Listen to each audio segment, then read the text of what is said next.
سیدنا بلال حبشی رضی اللہ تعالیٰ عنہ سے پوچھا گیا تھا، اے بلال اسلام کی کون سی چیز نے تمہیں متاثر کیا، آخر تم کیوں اسلام لائے؟ تو بلال حبشی رضی اللہ تعالیٰ عنہ فرماتے ہیں کہ میں ایک غلام تھا، مکہ المکرمہ کے لوگوں کو میں جانتا ہی نہیں تھا، میرا کہیں آنا جانا ہی نہیں تھا، ایک گھر میں محدود تھا، اسی گھر کے اندر رہتا تھا، میرا ایک مالک تھا، میرا ایک آقا تھا جو انتہائی ظالم، انتہائی سفاک تھا، مجھ پر بہت ظلم کیا کرتا تھا اور مجھے اپنے گھر کے اندر رکھتا، گھر سے باہر آنا جانا میرا بہت کم تھا۔ کہا ایک رات میں بہت بیمار تھا، تیز بخار تھا، شدید سردی تھی، بہت تکلیف میں تھا، تو میرا آقا میرے پاس آیا، میرا مالک میرے پاس آیا اور اس نے آ کر کہا کہ یہ کئی کلو جو مجھے دیے اور کہا کہ پوری رات انہیں چکی پر پیستا رہے۔ مجھے بہت شدید بخار تھا، تیز بخار تھا، سخت سردی تھی اور کہا اس سردی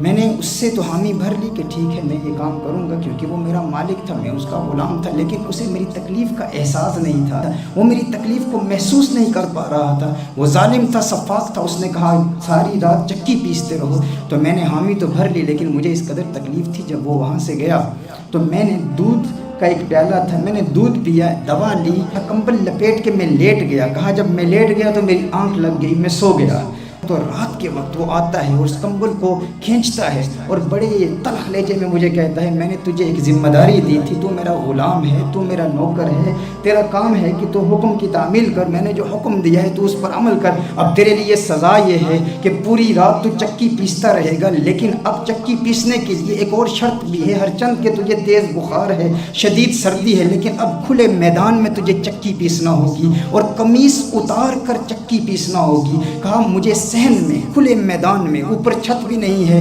مجھے بٹھا دیا اور کہا تو چکی پیستا رہے، اور پھر قمیص بھی اتار دیا۔ اب تصور کر سکتے ہیں کہ ایک انسان کو شدید بخار ہو، تیز بخار ہو، سخت سردی ہو، قمیص بھی اتار دی جائے اور کھلے میدان میں کہا جائے کہ پوری رات تو چکی پیستا رہے۔ بلال حبشی رضی اللہ تعالیٰ عنہ فرماتے ہیں میں چکی پیس رہا تھا، ساتھ ساتھ میری آنکھوں سے اشکوں کی برسات جاری تھی، میں رو رہا تھا، میرے کراہنے کی آواز، میرے رونے کی آواز گھر سے کچھ باہر چلی گئی، لیکن اس وقت کیا ہوا، کمال ہوا، آمنہ کے لال کا گزر میرے گھر کے سامنے سے ہوتا ہے،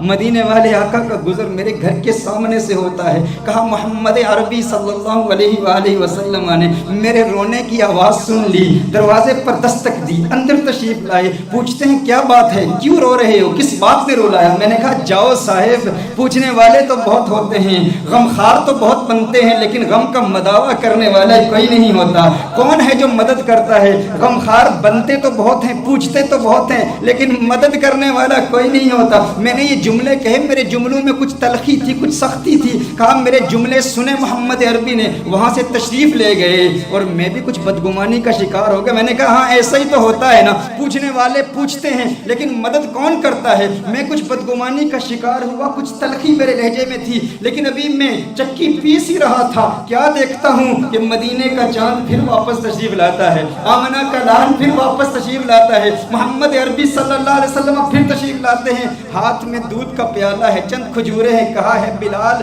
یہ دودھ پی لو، کھجوریں کھا لو، کمبل لپیٹ کر مجھے بٹھا دیا، کہا ہے بلال تم بیٹھ جاؤ اور دیکھو میں کیا کرتا ہوں۔ کہا میں بیٹھ جاؤں؟ کیا آپ جانتے نہیں ہیں وہ بڑا سفاک ہے، بڑا ظالم ہے، بہت مارتا ہے، بہت سزائیں دیتا ہے، وہ تو مارے گا، سزائیں دے گا، ظلم کرے گا، ظالم ہے میرا آقا، میں تو چکی پیسنے پر معمور کیا گیا ہوں، پوری رات مجھے جاگنا ہے، چکی پیسنا ہے، یہ کام کون کرے گا؟ آمنہ کے لال نے کہا ہے بلال حبشی گھبرانے کی ضرورت نہیں، آج پوری رات تیرے لیے محمد عربی خود چکی پیستا رہے گا۔ کہا میں دیکھ رہا تھا یہ منظر، پوری رات آمنہ کا لال محمد عربی صلی اللہ علیہ وسلم مجھ بلال کے لیے، مجھ غلام کے لیے چکی پیستے رہے۔ جب سحری کا وقت ہوا سارا سامان مجھے دیا، وہاں سے چل دیے، یہ ایک رات کا واقعہ نہیں، کہا دوسری رات پھر تشریف لائے، احساس اس قدر تھا، میں آمنہ کے لال کو دیکھ رہا تھا، آئے دودھ کا پیالہ دیا، پھر کھجوریں دی، پھر کمبل میں مجھے کہا لیٹ جاؤ، میں لیٹ گیا، لیکن چپکے چپکے آمنہ کے لال کے ہنسی مکھڑے کو دیکھ رہا تھا۔ محمد عربی صلی اللہ علیہ وسلم ایک مرتبہ پھر پوری رات چکی پیستے رہے، سحری کے وقت سارا سامان مجھے دیا، وہاں سے چل دیے، تیسری رات پھر تشریف لائے۔ یہ پیغام صرف سننا نہیں ہے، یہ کافروں تک پہنچانا ہے۔ وہ جو کہتے ہیں کہ ملیٹنٹ پروفٹ ہیں، وہ جو کہتے ہیں کہ نفرت پھیلانے والے ہیں،